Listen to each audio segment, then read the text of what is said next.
What is going on, everybody? It's your boy Abdullah here, coming at you with another video for the channel. Welcome back to the DMVSportsZone. And in today, guys, we are previewing Week 10 for the Washington Commanders. Monday Night Football. Wow, that is crazy. Before I get this video, please make sure to like, comment, subscribe for more DMV Sports content as we try to push out as much fire content out there as possible. And let's get straight to the video. Like I said, Week 10, Washington Commanders are heading down to Philadelphia to play the division rival, the undefeated Philadelphia Eagles. Monday Night Football under the bright lights. And before I get into the game, let me just talk about the injury report. Chase Young, it's looking like he's not going to play this week. Seeing the clips from practice, honestly, I just think that the team should not rush him whatsoever. There's really no sense of urgency when it comes to making a playoff push. There's just no need to rush him back. RG3 said on Twitter that it would be sad if the team in Washington rushed their young second overall pick back on the playing field. And he knows a thing or two because he was in that situation here in Washington, of course. But that's it for Chase. I mean, just 100. When he's 100%, let him play. If he's not 100, don't let him play. Jahan is coming back, so that's going to be great to see. Jahan Dotson still leads the NFL in touchdowns for rookies, and he's been gone for like 4 or 5 games now. I mean, Jahan's a beast, and hopefully adding him provides more space for Curtis, Terry, Cam Sims, De'Ami Brown, and just gives another weapon to Taylor Heineke, and hopefully Scott Turner can utilize him well, hopefully. Cole Holcomb is out again for this game. This sucks. I really don't know what's the injury with Cole, but he's just been ruled out again. I think David Mayo is questionable, so it'll be huge if we can get David Mayo back. Jamin Davis yet again has to step up. John Bostic have to step up. They've been stepping it up the past few games. But defensively, I mean, this Eagles team... Honestly, before I get into the defense, guys, I just want to talk about all this news with Dan, the new ownership. It's the whole Brian Robinson situation. It's just... those videos are just so hard to make because you're just regurgitating information and you're just wanting results when you're not getting it. And I'm just tired of making Dan Schneider videos like this. These players, Ben St. Juste, the young cornerback, said that it's been a dark cloud for this team ever since he's been here, ever since these young players have been here. And it's sad that a young guy like Ben St. Juste is like the first player in so long to call out ownership. It's just not fair for these guys. Like I get it, they're making a lot of money, but at the end of the day, how are you supposed to go out there, play great, be professional off the field when the guy that owns the team isn't even nowhere close to doing that? So it sucks, man. I feel for guys like Jonathan Allen, Deron Payne, Chase, Terry, because they have to deal with nonchalant questions instead of asking about what's really supposed to be asked, football. But it's whatever.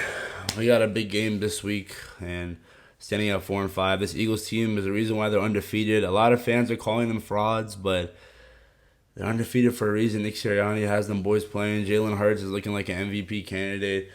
I mean, let's talk about it. The Eagles, A.J. Brown, Devontae Smith, we saw what happened when we first played them in Washington. It was rough. Started off 24-0 at halftime, but they didn't score any points in the second half. Ended up losing 24-8. But again, A.J. Brown, Devontae Smith, Dallas Goedert, Miles Sanders, that run game, the offensive line, defensively have dogs. They traded for Robert Quinn. I think Jordan Davis is still out. Darius Slay, C.J. Gardner-Johnson, James Bradbury, linebacker Coruscant Reddick. They're built. The roster is stacked. But I guess we start off with keys to the game. Key number one is always my key number one. Get the ball to our playmakers. Terry McLaurin will have a tough matchup against Darius Slay, but I want to see him. Feed him the ball. There's a reason why we paid him this much money. $24 million. He has to be the number one receiver. And we get Jahan back. Take some deep shots with Jahan. That would be nice. Get De'Ami Brown involved, maybe. I don't know. Antonio Gibson and Brian Robinson. I'll get to them in a second. Antonio Gibson in space. We all know how he is. He's unstoppable. But key number one, get the ball to our playmakers, guys. And this is something that I also want to talk about, the tight end room. I really think Logan Thomas, we might need to move on from him. Ever since this injury, just really hasn't been the same. And also the age factor. Guys like Armani Rogers, John Bates, Cole Turner, I think their reps should start increasing. But if Logan goes out there and somehow ends the season or progressively gets better throughout the season, then that would be good. But it's looking like we might need to move on from Logan Thomas. I don't want to. I love that guy. He's awesome, but looking like we might have to. So he gets key number one, get the ball to our playmakers.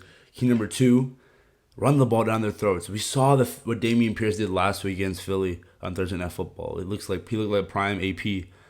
This Eagles defense, I think they're bottom 3 in run defense. Just run the ball. Ryan Robinson, Antonio Gibson. Make the game plan easy for Taylor Heineke. Don't have him drop back for so many snaps.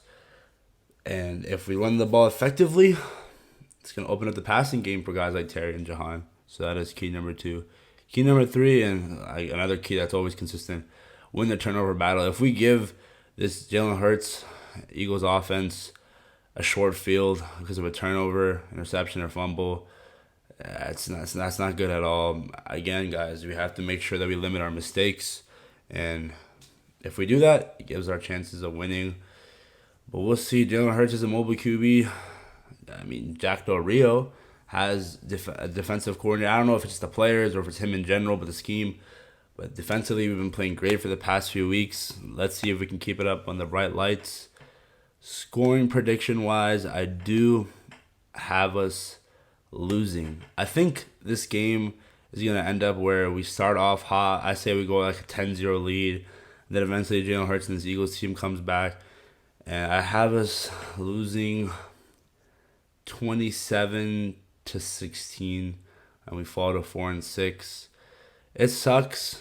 But again, this Eagles team is undefeated for a reason. But not too long ago, an undefeated team, what was it, like 11-0, lost at home to a 3-7 team. That team was the Pittsburgh Steelers, and they proved to be frauds. Are the Eagles frauds? Who knows? I mean, they beat the Minnesota Vikings early on in the season, but Kirk Cousins on primetime, we all know what happens then. So we'll see. If we can pull off this upset, it'd be huge. We go back to 500, but for now, I have us losing. Just go out and play, guys. There's really nothing much else to say. Everyone's talking about you off the field, but on the field, if you're dominating, then what else matters? But that's pretty much it, guys. Hopefully the Commanders get this dub. We're definitely going live after the game. Monday Night Football. Nothing much else to ask for. Taylor Heineke, just go out and do you, man. That's all it, guys. All right. With that being said, please make sure to like, comment, subscribe for more DMV Sports content. As we try to push out as much fire content out there as possible. Follow us on all social media platforms, TikTok, Twitter, Instagram @DMVSportsZone. With that being said, I'm out. Peace. Go Commanders.